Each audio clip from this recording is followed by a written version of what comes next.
Hi friends, అంతా ఎలా ఉన్నారు? బాగున్నారు అనుకుంటున్నాను. ఇంకా బాగుండాలని కోరుకుంటున్నాను. మీ అందరి కోసం బోడిపంగ ఫైనల్ పార్ట్. ఇందులో మాకేం జరిగింది, ఎలా బయటపడ్డాం, అందరం బయటపడ్డామా, కొందరమే బయటపడ్డామా, అలాంటి ఆసక్తికర అంశాలతో ఈ వారం ఎపిసోడ్ మీ ముందుకు వచ్చేసింది.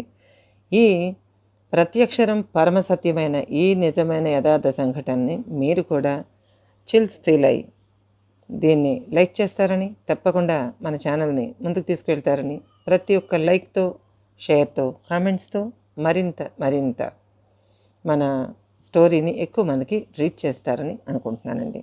సో ఇంకా ఆలస్యం చేయడం ఎందుకండి, వెళ్ళిపోదాం బోడిపంగ మిడ్ నైట్ దెయ్యాల ప్రపంచంలోకి.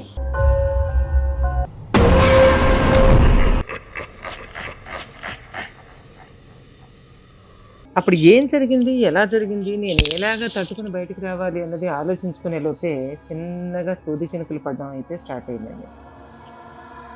ఎలాగ ఇందులోంచి బయటకు రావాలి, దీన్ని సంఘటనని నేను ఎలా అర్థం చేసుకోవాలి, ఏం చేస్తే నాకు అర్థం అవుతుంది, అసలు ఈ విషయాల్ని ఎలా అధిగమించాలి, ఇవేవి నాకు అర్థం కావట్లేదు. ఓ పక్క చొక్కా చిరిగిపోయింది, ఇంకో పక్క ప్యాంటు మొత్తం అనమాట, ఈ బ్యాక్ సీట్స్ దగ్గర అంతా కూడా మొత్తం ఈ లాక్కుపోవటం వల్ల రక్కుకుపోయి చీరుకుపోయి మొత్తం రక్తమయంగా ఉంది. బాడీ ఎక్కడెక్కడ డ్యామేజ్ అయిందో తెలియని పద్ధతిలో ఉన్నాను నేను బాడీ డ్యామేజ్ అయిందా లేక ఇంకేదైనా ప్రాబ్లం నా మీద ఉందా అన్నది నాకు అర్థం కావట్లేదు.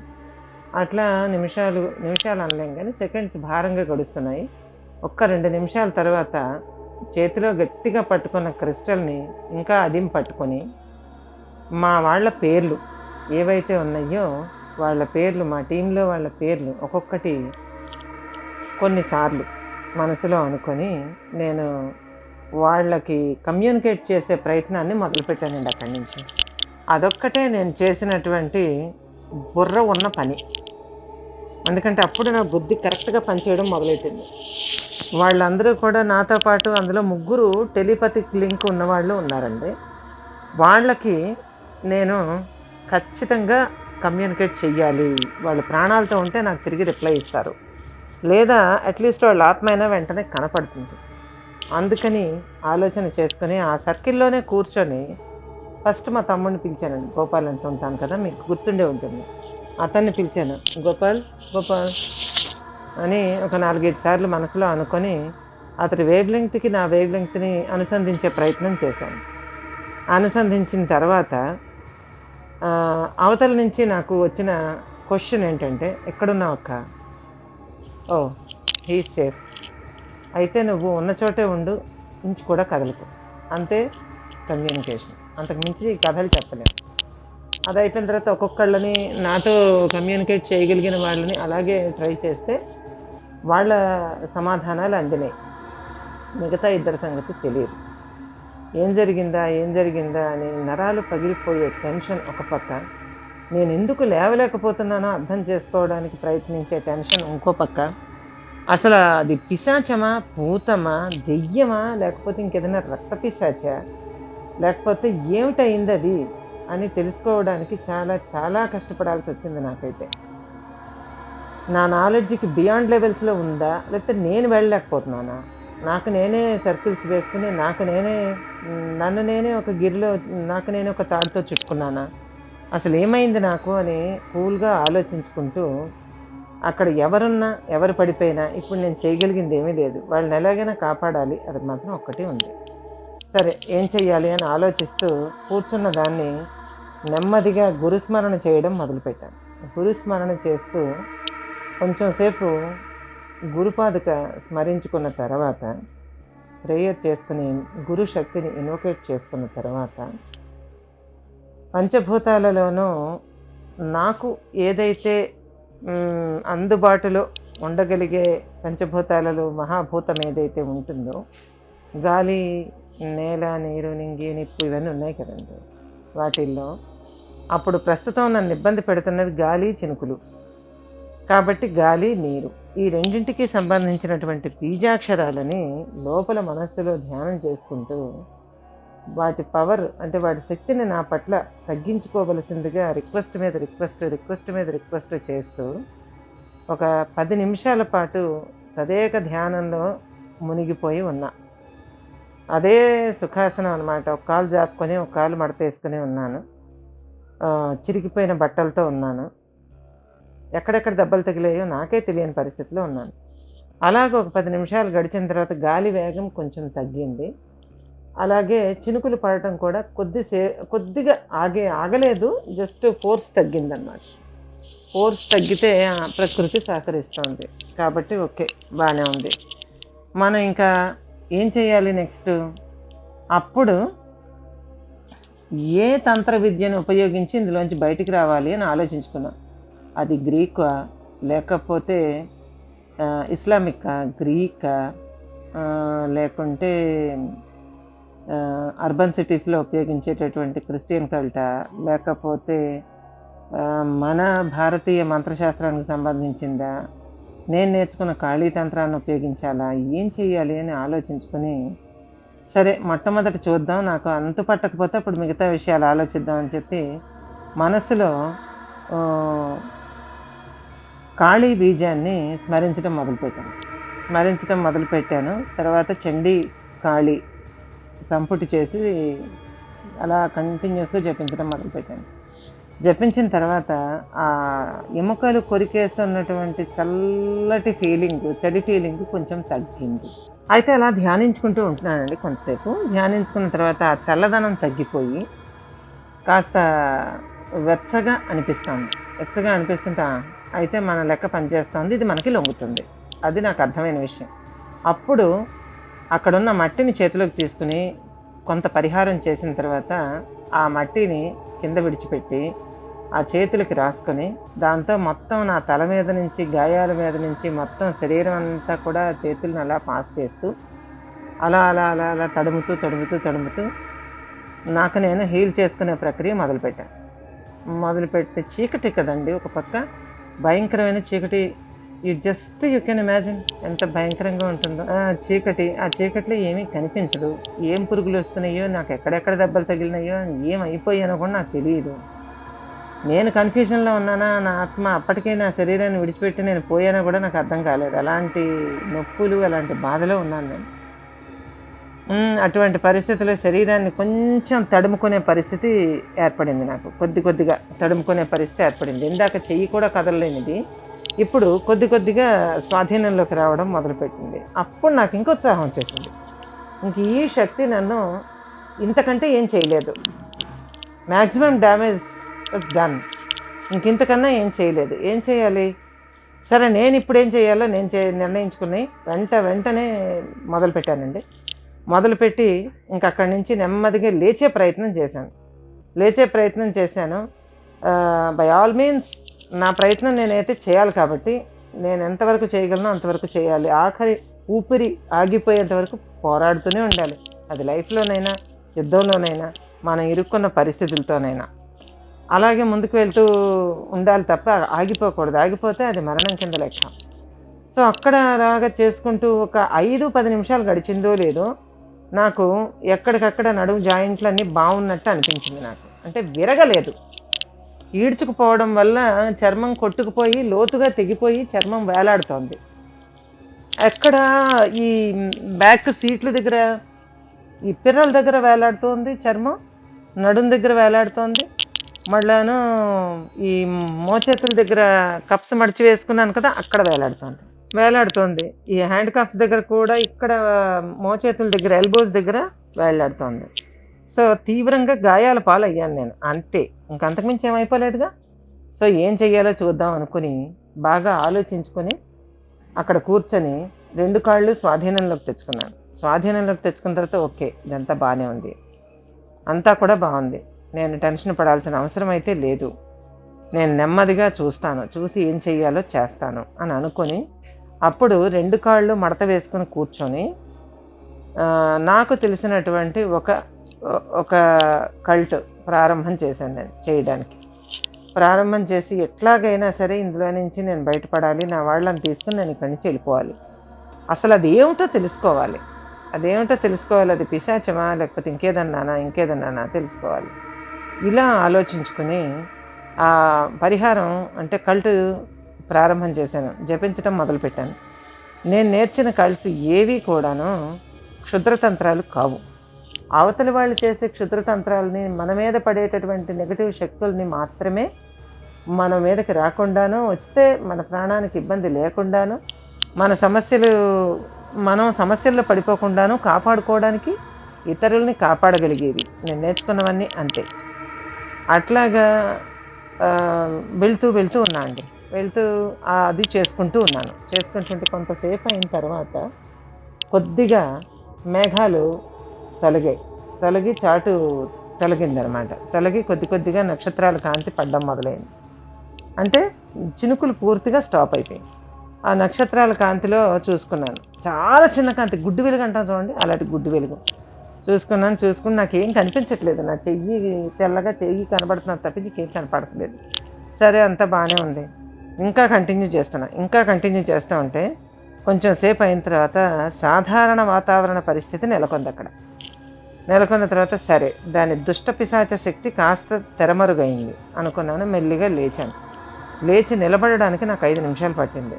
ఎందుకంటే మోకాళ్ళు, యాంకిల్, సెంటర్ మొత్తం అంతా కూడా జాయింట్స్ విపరీతంగా గాయపడిన దానికి లేచి వాళ్ళని పిలిస్తే కంగారు పెట్టడం ఎందుకు అన్న ఉద్దేశంతో లేచి నిలబడే ప్రయత్నం చేశాను కానీ నా వల్ల కావడం లేదు.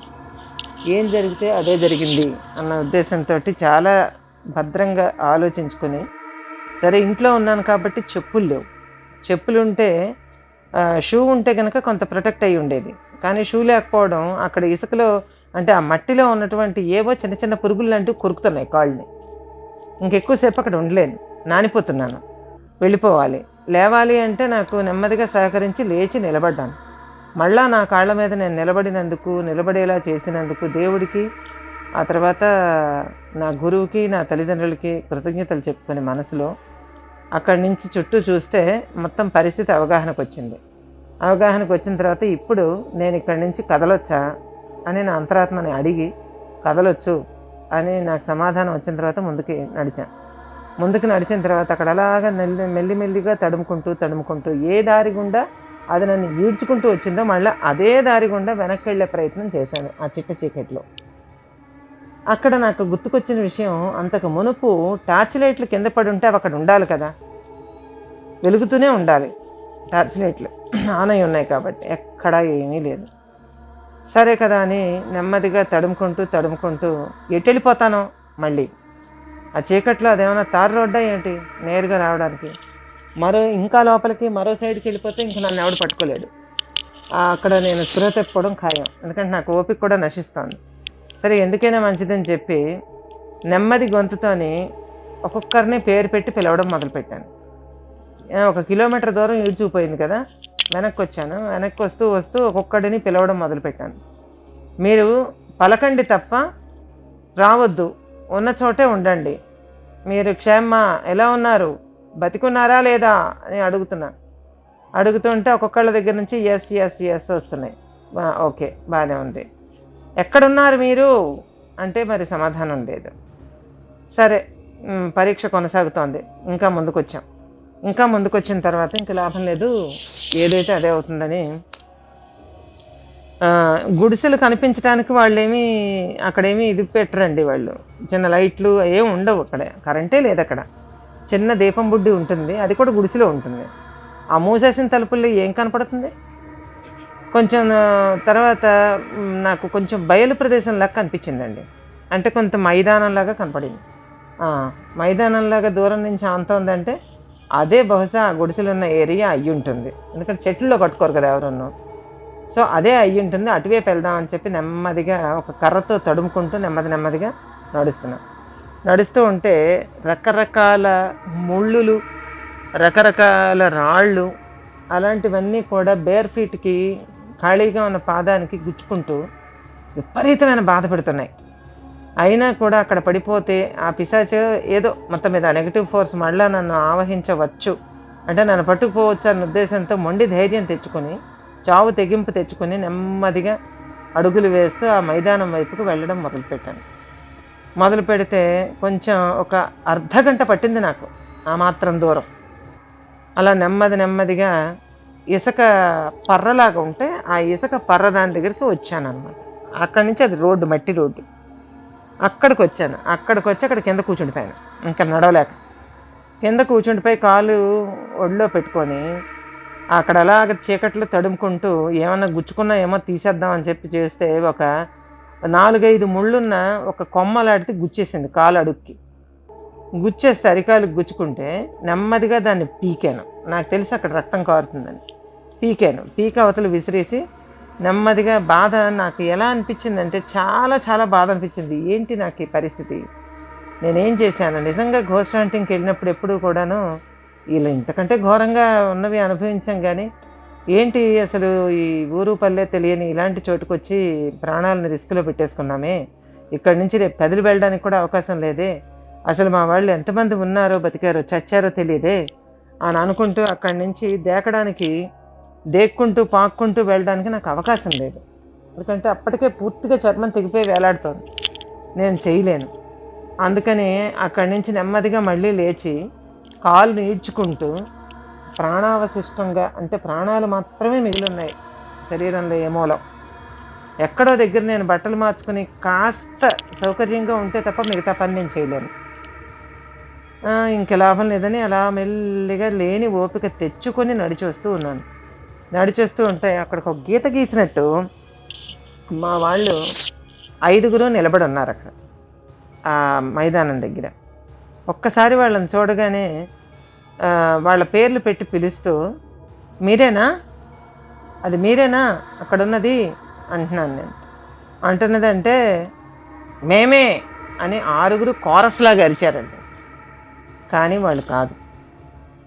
ఎందుకంటే వాళ్ళు అరుపు వినిపించింది కోరస్ లాగా, మేమే అని.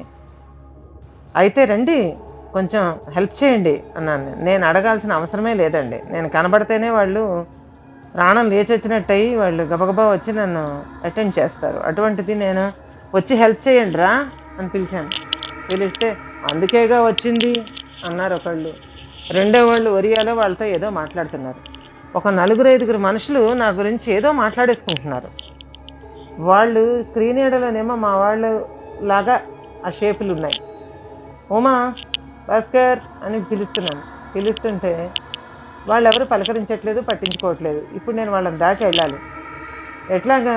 అది మనుషులు కాదని నాకు అర్థమైంది. మనుషులు కాదని అర్థమయ్యి అప్పుడు మళ్ళీ జపిస్తూ లోపల నుంచి, మనసులో నుంచి, ఆత్మలో నుంచి ఆక్రందనతో కూడినటువంటి, కన్నీటితో కూడినటువంటి చండీ జపం మెయిన్గా పెట్టుకున్నానండి.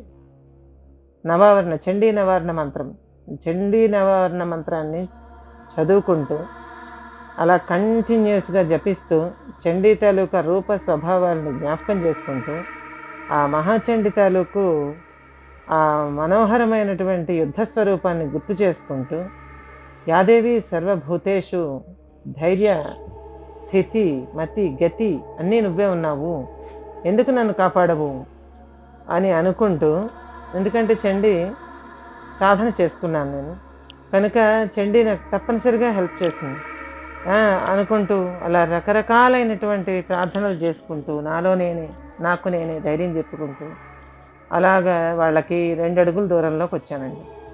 వస్తే వాళ్ళంతా కూడా ఒక పోగుపోసినట్టుగా ఆకారాలు నిలబడి ఉన్నాయి. ఆ ఆకారాలు మొత్తం అంతా కలిపి నాకు భ్రమో తెలీదు, నిజమో తెలీదు, కానీ ఒక పెద్ద చాప చుట్టలాగా మారి నా చుట్టూ గిర్రం తిరుగుతున్నట్టు ఒక ఫీలింగ్ వచ్చింది. నాకు ఫీలింగ్ వచ్చి ఆ చండీ నివారణ మంత్రాన్ని చాముండాయి విచ్చే ఓ మా చాముండాయి విచ్చే అనుకుంటూ అలాగా చాముండా మంత్రాన్ని చదువుకుంటూ నువ్వే నాకు దారి చూపించు, ఈ పిశాచాల బారి నుంచి నాకు దారి చూపించు అని మనసులో గట్టిగా అనుకుంటూ ముందుకు వెళ్తుంటే నాకు నడుస్తున్న దారి అయితే కనపడుతున్నది, చిన్న దీపం చూపిస్తున్నట్టుగా. అలాగా వాటిని పట్టించుకోకుండా ముందుకు వెళ్ళిపోయి అలాగ మేము ఎక్కడైతే ఆగామో ఆ గుడిసె దగ్గర ఆగాను. నేను ఆగి గోపాల్, భాస్కర్, ఉమా అని పిలిచాను. పిలిస్తే టీచర్ అని ఒకళ్ళు, అక్క అని ఒకళ్ళు ఆ తలుపులు తీసుకుని బయటకు వచ్చారండి. బయటకు వస్తే అసలు వాళ్ళు బయటికి రానే లేదు. ఇందాక కనిపించిందల్లా భ్రమే. అట్లాగా భాస్కర్ అండ్ అందరూ వచ్చారు. వాళ్ళని చూశాను. వాళ్ళని చూసి ఆర్ యూ సేఫ్, అందరూ బాగానే ఉన్నారా అని అడిగాను. అంటే we're safe, we're all are safe, all are safe అక్క, ఎలా ఉన్నావు అక్క అని ఏడుస్తున్నారు అందరూ. ఏడుస్తూ ఉంటే నిన్ను అదేదో ఎత్తుకుపోయిందంట అక్క ఆవిడ చెప్తాంది అని అంటే, అవును నన్ను లోపలికి తీసుకెళ్ళండి అని నా చేతిలో ఉన్న క్రిస్టల్ అలాగే గట్టిగా పట్టుకొని అలాగే కిందన ఆ గుడిసె ముందర కిందన కుప్పకూలిపోయాను నేను. కుప్పకూలిపోతే వాళ్ళు నన్ను మోసుకొని లోపలికి తీసుకెళ్ళి పడుకోబెట్టి ఎక్కడెక్కడ దెబ్బలు తగిలాయో, ముగ్గురు మగాళ్ళు, ఒక అమ్మాయి ఏంటి పరిస్థితి, దెబ్బలు తగిలాయి, మీదనేమో ఒక పొడి బట్ట ఏదో వాళ్ళు ఇస్తే కప్పారట. కప్పి మార్నింగ్ వరకు బిక్కుమంటూ కూర్చున్నారండి. కూర్చుంటే తెల్లవారుజాము 5 గంటలకి ఆ స్త్రీ లేచి బయటికి వెళ్ళి చుట్టుపక్కల ఇళ్లల్లో ఉన్న వాళ్ళందరినీ తీసుకొస్తే నాకు కళ్ళు తెరిచేటప్పటికి 102, 103 ఫీవర్ ఉందండి. ఫీవర్ ఉంది. వాళ్ళందరూ ఏడుస్తున్నారు. ఏడుస్తుంటే నాకు కొట్టుకుపోయిన బట్టలు ఇవన్నీ కూడా చూసి వాళ్ళల్లో వాళ్ళు అందరూ నా మీద మూగితే ఒక రకమైనటువంటి చర్మం నుంచి వచ్చే వాసన వస్తూ ఉంటే నాకు మెలకు వచ్చిందనమాట. అదేంటి అని చూస్తే వీళ్ళు మొహాలన్నీ నా మీదకి పెట్టి చూస్తున్నారు అనమాట. వింతగా చూస్తుంటే అప్పుడు ఇంకా మాలో ఒరియో వచ్చిన కుర్రోడు ఉన్నాడు కదా, అతను నాకు జరిగిన అనుభవం అంతా అక్కడ వాళ్ళకి చెప్తూ ఉంటే వాళ్ళందరూ వింటున్నారు.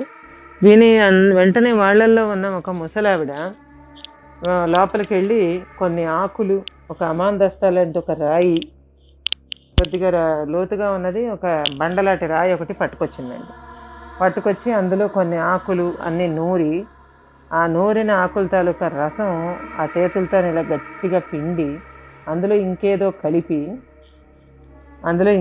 కలిపి నాకు నోట్లోనూ ముక్కుల్లోనూ వేసిందంట. నాకు తెలియదు. ఆ తర్వాత నాకు మెలకు వచ్చేసరికి మధ్యాహ్నం 4 అయిందండి.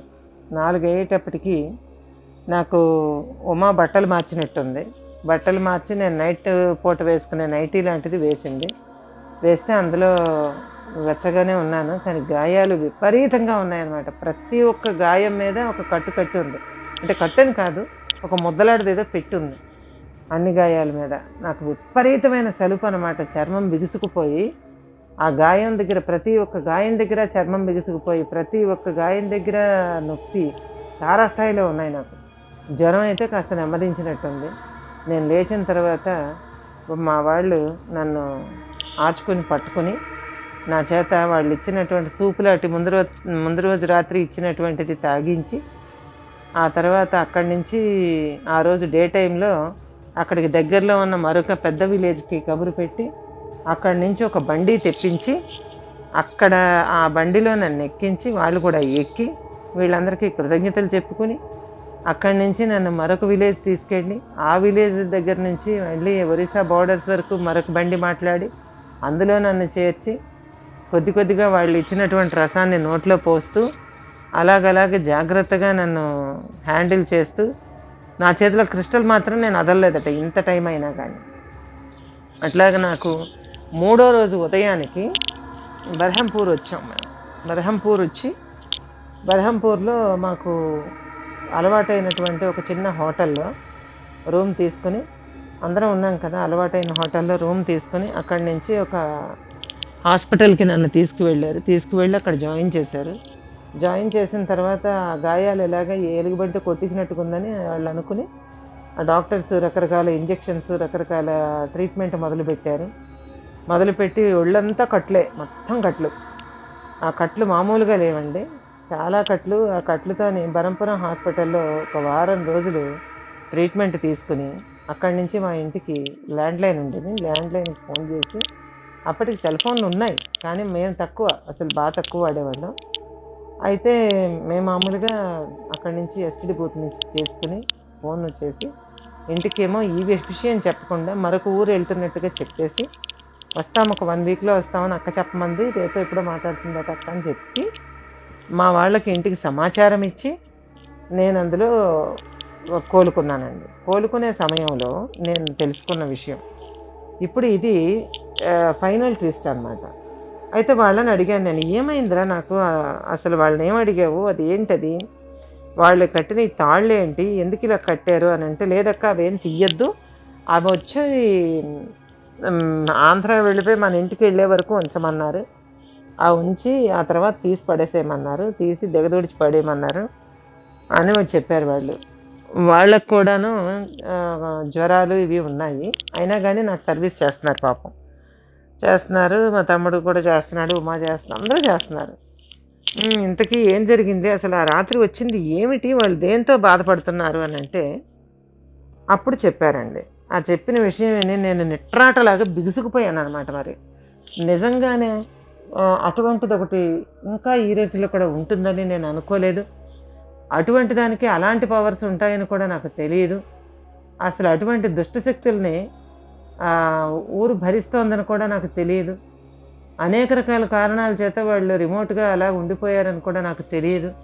వాళ్ళు ఎందుకలా ఉండిపోయారో, ఈ ప్రవాహం లాంటి నాగరికతకి దూరంగా ఎందుకున్నారో అసలు ఏమీ నాకు అర్థం కాలేదు గానీ, నేను బరంపురంలో చికిత్స తీసుకుని మళ్ళీ కాస్త తేరుకున్నా గానీ ముందు శ్రీకాకుళం బయలుదేరిపోయాను.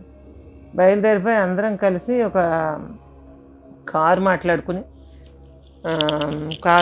ఆ కారులోని బయలుదేరిపోయాం.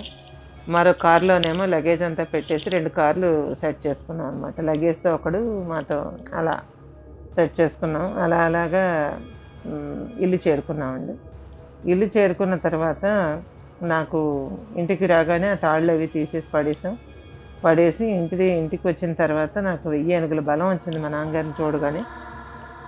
ఆయన, "ఏమైందమ్మా అలా ఉన్నావు నువ్వు? ఏదైనా దెబ్బతిన్నావా? ఏమిటైంది?" అని అడిగారు. ఏమిటైంది అని అడిగితే, "చెప్తానులేండి, తర్వాత చెప్తాను, మాట్లాడుకుందాం. ముందర వీళ్ళని పంపించేసి వీళ్ళు కూడా రెస్ట్ తీసుకోవాలని" చెప్పేసి వాళ్ళకి చెప్పాను. నెక్స్ట్ మన పని సుమారుగా 1 మంత్ వరకు ఉండదు. మనం పూర్తిగా ఫిజికల్‌గా, మెంటల్‌గా డీమ్డ్ ఫిట్ కావాలి. అయిన తర్వాత కానీ మళ్ళీ ఏమొద్దు. కాబట్టి మీరు కూడా మీ మీ ఇళ్ళకి వెళ్ళి శుభ్రంగా విశ్రాంతి తీసుకోండి.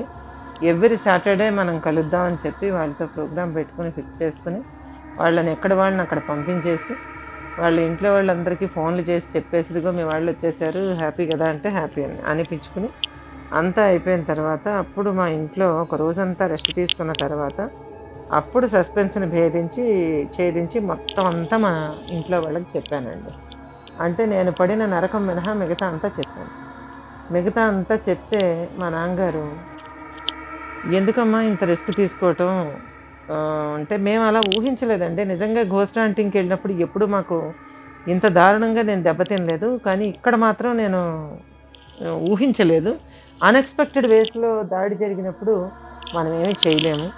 గురుకృప ఉంటే తప్ప ఇందులోంచి బయటపడలేమండి. అంతకు మించి ఇంకేమీ లేదు. బాగానే ఉన్నాను నేను. ఇప్పుడు ఇంకా బాగానే ఉన్నాను అని చెప్పాను. చెప్తే, "అయితే మళ్ళీ ఎప్పుడు ఇక్కడితో ఇంకా ఆపుతున్నావా? ఇప్పుడు కూడా ఆపట్లేదా?" అని అడిగారు. అడిగితే, "ఈ నెలంతా నేను ఎక్కడికి వెళ్ళను. వచ్చే నెల మళ్ళీ ప్రారంభం చేస్తాము. అగైన్ కల్హండితో ప్రారంభం చేస్తాం. మళ్ళా ఒరిస్సా" అని చెప్పాను. మా నాన్న నా వైపు అదో రకంగా చూసి తల మీద చేయేసి దీవిస్తున్నట్టుగాను వెళ్ళిపోయారు లోపలికి. ఇంకేం మాట్లాడలేదు. కలహండితో తిరిగి మా హారర్ జర్నీ స్టార్ట్ చేసామండి అప్పట్లో. ఇంతకీ మీకు చెప్పనే లేదు కదూ. లాస్ట్‌లో నేను విన్న ట్విస్ట్, నేను అదిరిపోయిన ట్విస్ట్ ఏంటంటే, ఆ ఏరియాలో ఆ బోడిపంక గ్రామానికి 2 కిలోమీటర్ల దూరంలో ఒక నేల ఊబి ఉందంట. ఒక ఊబి ఉందంట. ఆ ఊబికి పరిసర ప్రాంతాలకి మొత్తం అంతా దట్టంగా గోడ కట్టినట్టుగా అంచులు తెగిపోయినట్టు ఉండేటటువంటి పదునైనటువంటి చెట్లు, తీగలు ఏవో సంథింగ్ ఉంటాయట. అదేం మేనేటర్ ప్లాంట్స్ గట్రా కావు, రొటీనే. కానీ అది తెలుసుకోవడానికి, అక్కడ వెళ్ళకూడదని తెలుసుకోవడానికి దాని చుట్టూ పడేసి ఉంచుతారట ముళ్ళ కంపలు. అయితే అందులో ఎన్నో వందల సంవత్సరాల క్రిందట ఎవరో, మరి మనకైతే ఆ వివరాలు తెలియవు, ఎవరో అందులో బలవంతంగా ఇరుక్కుని చంపబడ్డారట ఆ నేల ఊబిలో. ఆ తర్వాత నుంచి ఆ దుష్టమైనటువంటి ఆత్మ, అంటే ఆ మరణించినప్పుడు అనుభవించిన నరకం వల్ల మనుషుల మీద కక్ష కట్టి ఎవరైనా అక్కడికి వస్తే గనక ఆ వెనక కథ ఏమైందో నాకు తర్వాత తెలిసిందనమాట. సెకండ్ విజిట్‌లో వెళ్ళినప్పుడు తెలిసింది. ఓడిపంగ వెళ్ళలేదు. నేను కలహండికి ప్రయాణం అయ్యాం మేము. నెక్స్ట్ 1 మంత్ తర్వాత. కలహండికి వెళ్ళిన పిశాచాల వేటలో మాకు కొన్ని ఆసక్తికరమైన అంశాలైతే తెలిసాయి. అయితే అది రక్త పిశాచిగా మారిందటండి. ఆ పిశాచి రక్త పిశాచిగా మారి, ఆ రక్త పిశాచి ఎవరైనా అక్కడికి వచ్చినట్లయితే వాళ్ళని సుడిగాలిలాగా మారి బయటికి ఈడ్చుకుపోతుందంట. బయటికి ఈడ్చుకుపోయింది ఇక మళ్ళీ వాళ్ళని తిరిగి చూడడం అనేది కుదరదు. అది పట్టుకెళ్ళింది అంటే తిన్నగా ఈడ్చుకుపోతుందంట. మొత్తం అది కొట్టుకున్న కాళ్ళు తెగిపోయినా, చేతులు తెగిపోయినా తీసుకెళ్ళి ఊబిలో పడేస్తుంది. ఆ ఊబిలో పడేసి చంపేస్తుంది అనమాట. అది చంపేసే ముందు రక్తం పూర్తిగా పీల్చేసి పడేస్తుందట. బరువు ఉంటే తప్ప ఊబి లాగదు, మీకు తెలుసు కదా. అందుకని ఆ ఊబి తాలూకా సరౌండింగ్స్లో, అంటే ఆ మొత్తం ఊబిలో ఈ రబ్బరు బొమ్మలాగా తేలికైపోయిన దేహం, మృతదేహం అట కుళ్ళిపోయి పురుగులు తిని వాసన వచ్చేసి భయానకమైన వాసనతో పరిసరాలు నిండిపోయి ఆ తర్వాత అలా ఊబిలాగా అందులో మారి అందులో కలిసిపోతుందట. అంత భయంకరమైన చావు మనుషులకు విధిస్తూ ఉన్నటువంటి ఆ రక్త పిశాచి ఎందుకంత భయంకరమైన కక్షను పెంచుకుంది మనుషుల మీద అన్నదానికి మాకు దొరికిన సమాధానం చాలా భయంకరంగా ఉంది. అయితే అటువంటి అత్యంత భయానకమైన, పగవాడికి కూడా రావద్దురా దేవుడా అనుకునేటటువంటి చావు నుంచి 1/2 కిలోమీటర్ దూరంలో తప్పించుకున్నాను. తప్పించుకుని నా గురువు, నేను ఉపాసించిన దేవత కంటే ముందు నా తల్లిదండ్రుల దీవెన వల్ల నేను బతికి బయటపడ్డానండి. ఎందుకంటే నేను ఎక్కడికి వెళ్ళినా సరే మా నాన్నగారు నన్ను ఆశీర్వదించి పంపేవారు. నేను ఆఖరికి స్టేజ్ షోస్ ఇవ్వడానికి, మ్యూజిక్ ప్రోగ్రామ్స్కి స్టేజ్ ఎక్కడానికి ముందు కూడా అక్కడ ఎంతమంది ఉన్నా, అది ఏ దేశమైనా, ఎక్కడికి వెళ్ళినా స్టేజ్ ఎక్కే ముందు మా నాన్న పాదాలకి ఒకసారి తాకి స్టేజ్ ఎక్కడం అలవాటు నాకు. సో అతని దీవెనలు నాతో ఉంటాయి. నేను 14 గంటలు నాన్ స్టాప్ సింగింగ్ చేసినప్పుడు కూడా నేను దేవుడికి దండం పెట్టుకుంటాను ఆల్మోస్ట్ ఆల్ తెలుసు. కానీ మా నాన్నగారి కాళ్ళకి ఒక్కసారి టచ్ చేసి ఆయన చెయ్యి నా తల మీద పడితే విజయం నాదే. అలాగే సాగి వచ్చాను. అంత భయానకంగా రబ్బరు తోలు బొమ్మలాగా అయిపోయి, అంటే ఖాళీ అయిపోయిన రబ్బరు బొమ్మలాగా అయిపోయి ఆ ఊబిలో పడి అందులో లోపలికి లాక్కునే శక్తికి ఆ బరువు లేక మొత్తం తినేస్తుంది. అది మొత్తం రక్తం ఒక్క చుక్క లేకుండా తాగేస్తుందట. ఆ పాలిపోయిన శరీరాన్ని అందులో పడేస్తుందట. అది లోపలికి వెళ్ళడానికి వీలు లేక అలా కుళ్ళి పురుగులు పట్టి అంత హేయమైన, నీచమైన, అతిదీనమైనటువంటి మరణం నుంచి మా నాన్నగారి దీవెనలే నన్ను కాపాడాయి. ఆఫ్టర్ దట్ ఉపాస్య దేవత. ఎందుకంటే మనకు జన్మనిచ్చిన తల్లిదండ్రుల కంటే గొప్ప దేవుళ్ళు ఇంకెవరు ఉండరండి. సో వాళ్ళ రుణం తీర్చుకోవడం కంటే పూజ ఇంకొకటి లేదు, అది నేను నమ్ముతాను. అయితే మనం బయటికి వెళ్ళేటప్పుడు మనకి వాళ్ళ దీవెనలతో పాటు నెగటివ్ ఎనర్జీస్ ఉంటాయి కాబట్టి దానికి సంబంధించినటువంటి మంత్రతంత్ర శాస్త్రాలు నేర్చుకునేటప్పుడు ప్రజల్ని కాపాడే క్రమంలో నేను బలైపోకూడదు. కాబట్టి నాకు సంబంధించిన రక్షణ బాధ్యత అంతా కూడా, నాతో పాటు వచ్చిన వాళ్ళ బాధ్యత కూడా నేనే వహించి తీసుకువెళ్ళడం అనేది ధర్మం. ఈ రకంగా బోడిపంగలో మా భయానకమైనటువంటి హాల్ట్ అలా మారిందండి. సో ఫ్రెండ్స్, ఈ స్టోరీ కూడా మీకు నచ్చిందని, మీరు దీన్ని అంగీకరిస్తున్నారని, నచ్చిందని, మీరు కూడా చాలా ఫీల్ అయి ఉంటారు ఇందులో టెర్రర్నని నేను భావిస్తూ, ఇక ఆలస్యం చేయకండి, వెంటనే లైక్ చేసేయండి, అలాగే వ్యూవర్షిప్ పెంచండి, షేర్ చేయండి. కావాలంటే గూగుల్లో సెర్చ్ చేసుకోండి. అట్లాగే మధ్య మధ్యలో నేను పెట్టిన ఫోటోలు నేను ముందుగా చెప్పినట్టుగా ఇప్పుడు తీసినవేనండి. అంటే ఇప్పుడు నేను నెట్లో సంపాదించినవే. ఆ రోజునాడు మాకు ఇంత ఐడియా కూడా లేదండి. సో భయానకమైన, మనుషులు కలలో కూడా ఊహించినటువంటి ఈ విచిత్రమైన నెగటివ్ ఫోర్సెస్ మేము ఎదుర్కొన్నటువంటి విశేషాలు మీతో షేర్ చేస్తున్నందుకు చాలా చాలా ఆనందంగా ఉంది. అట్లాగే ఈ కథ మీకేమనిపించింది? ఇందులో ఉన్న విశేషాల గురించి మీరేమనుకుంటున్నారు? భయపడ్డారా? లేకపోతే కొంచెమైనా షివర్ అయ్యారా? లేకపోతే చీల్ అనిపించిందా? అలా ఇవన్నీ పుక్కిటి పురాణం అనిపించిందా? అది కూడా చెప్పండి, ఏం పర్లా. ఎందుకంటే నేను కూడా నవ్వుకోవడానికి నాకు మ్యాటర్ ఉండాలి కదా. ఎందుకంటే ఒకడు పడిన కష్టం రెండో వాడికి నవ్వులాటే. తన దాకా వస్తే కానీ ఏ పెయిన్ తెలీదు. కనుక ఎవరో మొన్న ఒక సోదరి అన్నారు, నవ్వు వచ్చింది నాకు. ఆవిడలో నెగిటివ్ ఫోర్స్ విపరీతంగా ఉంది, అందుకనే నెగిటివ్ ఫోర్స్లు అన్నీ ఆవిడకి కనపడుతున్నాయని. పిచ్చి సోదరి, నెగిటివ్ ఫోర్స్ ఉంటే కనపడేది నెగిటివ్ ఫోర్సులు కాదు, పాజిటివ్ ఫోర్సులు కూడా మాత్రమే కనబడతాయి. కానీ పాజిటివ్ ఫోర్స్ని చూసి భరించే శక్తి దానికి ఉండదు, కాబట్టి అటువైపు కూడా అది వెళ్ళదు. చండీ మంత్రం చదవదు, ఉపాసన చేయదు. కాకపోతే దేవి ఉపాసకులు లేదా పాజిటివ్ ఫోర్స్ని ఉపాసించేవాళ్ళు, దైవశక్తి సంబంధంగా ఉండేవాళ్ళు, వాళ్ళు నార్మల్గా వాళ్ళ బతుకేదో వాళ్ళు బతుక్కుందామని వెళ్ళిన చోట కూడా అక్కడున్న నెగిటివ్ ఫోర్సెస్ అన్నీ సినిమాలో కనిపించినట్టు తమ ఉనికిని మాకు తెలియజేస్తూ ఉంటాయి. ఈ విషయం కూడా తెలియకుండా పబ్లిక్లో ఎంత చక్కగా స్టేట్మెంట్ ఇచ్చావమ్మా. నెగిటివ్ ఫోర్సు నాలో నిండి ఉండడం కాదు, ఎదుటి మనిషి కష్టాన్ని కూడా చూడలేని నీలోనే నిండి ఉంది. సో ఇటువంటి విషయాలు వదిలేసేయండి. సో లైట్ తీసుకుంటున్నాను నేను కూడా, కానీ చెప్పాలనిపించింది. సో అందుకే చెప్పాను. నెక్స్ట్ ఇంతకంటే భయానకమైనటువంటి మరొక అనుభవంతో మీ ముందుకు వస్తాను. Until then bye bye.